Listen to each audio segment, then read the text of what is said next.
training up until going over, how long were you in before you got selected to try out for the SAS? Or did you like step in and be like, hey, I'm doing that? In my mind, even before I joined the army, I wanted to do it, but it was such a bold thing to think. I didn't say it out loud, but and it was one stage at a time. And then I was going to try it when I was young, really young, like 21. And then I got persuaded to go into the Pathfinder platoon, which is like a force recon type unit. Lots of land nav going into Pathfinder. Yeah, it's all a very, very tough selection again. But did that, and then I tried to get on 3 times to get into the SAS. And I failed. One injury and then another situation. And then eventually I got in, and it was just... When was that? In 2006. Okay. So Lydia, okay, I want to rewind now to the Pathfinder, because what is the training going into that? Like that, how long is one of those road march? Because that's also wild. 14 years later. That's it's dedication. But that's kind of the average.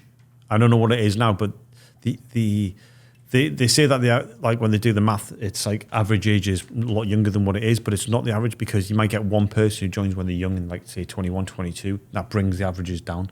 But the real average of people joining like a tier 1 unit is around about 30, 31 years old. That's what it used to be. So they've done typically 12-year service. Again, it might be younger now and things, but from what I always used to see, and then being an instructor, would be you'd get like 2 groups. You'd get guys who were about 24, which was the first time I did it, was when I was 24. You get the 24-year-old group, and then you get the like 30-something group. And typically the guys who were in the 30-something group were the ones who filled it when they were 24. And that's kind of like the age bracket. Going back to your question about Pathfinders, it was just a fast and furious selection course of 6 weeks, but very, very tough. Very tough indeed. Intense. Yeah, and that was just again, getting into that unit was really good. When I was in the unit longer than average, and it was a catch-22. I was in this military unit where I kind of didn't want to be in it, but it was better than being in a standard unit. It was because it was a special unit. But the first year in that unit was probably one of the best years of my life. It was so good. And again, I've spoke about this before, and then all of a sudden they decided to get a sergeant major, and then things got worse. And then it was just like, yeah. And it's not knocking those sergeant majors. It was what was like this little tribe of guys who were like super soldiers, super fit, and keen and having a laugh and doing good stuff. Then you get a sergeant major and it becomes sort of real again. And I didn't like it very much after that. But and then I did my first combat leadership when I was in Pathfinders, and that was really good and a great honour for me. And a lot of the guys who the team that had 3-4 Delta was a 6-man team, and most of the guys, I think 4 of the 6 all ended up in the SAS. No shit. And then maybe 5, I can't remember but they all ended up in the end. It was a good team and a good group. But yeah, so it was like best of times, worst of times. So what was your what when you say it was like the best day or the best year of your life? What were you just like, holy shit, this is fuck? Oh, I don't know. dope. I think one of the best things ever for me, and it was probably killing someone for the first time. And I don't say this as a psychopath or a sociopath or whatever path, is you got to think about it like this. When we're kids, we're playing soldiers. 100%. And here's a funny thing, because again, I'm just saying again, cancel me, don't cancel me. Did you play soldiers? I'm using the PC term now. Yeah, you're running around shooting things. We used to play. You find that right stick. I don't know what you call it. I don't know. As soon as you're 7 You years mean old. cowboys and Indians? Yeah, so there's You cowboys play and Indians. We wars, used to call right. it like Japs in English, and now people are like, what? Japs in English, really? Yeah. No shit. That's Yeah. wow. I didn't know. Because we're still living in then in the 1970s. We're not that far away from World War II. You got the Scotch tape. That's wild. Well, in my mind, because we don't even call it that here in the U.S. So there's different. And So, so there's three. There was 3 terms you could play: cowboys and Indians. You could play armies, or you could play Japs in English. But the most common, if you were running around with guns, was Japs in English. Because I'm just I've thinking, never heard of that. Like Japs in English is like the European theater was way more prominent for the UK. Well, not necessarily, because Really? we still Okay. we had the Empire then, so there was still and I think, especially if again, I don't know this for certain, but regional areas of the UK, even when you go to working man's clubs, some of the drinks are a bit obscure. I can't remember what the drink is, but in Burnley in Northern England, they have this really like obscure drink because the local battalion in World War II were based in North Africa, so they picked up a taste for this like liqueur. So it became like a tradition. People would have that with a beer and a chaser of whatever it is. So if you have like a local regiment who spent most, like if you think of 80% of the town of the fighting age males went to Burma or in that theatre of combat. When you come back, that's why they're calling it Japs in English or whatever, and armies. And so not like specific like World War II Pacific theater, but like other ventures. No, World War II specific. Really? Okay. Yeah. Oh, yeah. really? So, Okay. so it's all like because it's all. If you think about when I'm young, like you could think the council estate street where I lived, it's like the street of say 100 houses, not even that, but you could probably say that more than 50% fought in the war. So at that age, because my grandma and everyone else is still there and they're still kicking it and they all did their bit. So that would definitely perfuse into the rest of the kids and everything. Yeah. So it's like saying stuff, and whether it be even with slang, like for example in UK, and maybe it's died out a bit now, probably be making a resurgence because of immigration, but the like a term of Why are you laughing, Eli? is a term for women, like a slag term for a woman is a bint, especially in Northern England, saying, a couple of bints. Well, the Arabic for woman or girl is bint. So because that's, and to shoof, let's say, I'll give us a shufti at that. That's like a slang term, but the verb in Arabic to look is to shoof or something like that. So it's from all this activity in World War II, they come back with slangs. Funny, that's come back around recently. And they asked us, but even so, the parachute regiment is something I still to this day, and I don't think they teach it anymore. Because I remember when I was in the SAS, this was probably 2012, asking guys who just got into the SAS from the parachute regiment, do you know what the regimental battle cry is? Do you know what battle cry is? Oh yeah, I do. You have to do So it. battle cry for those who, when you're like charging the enemy, scream something like.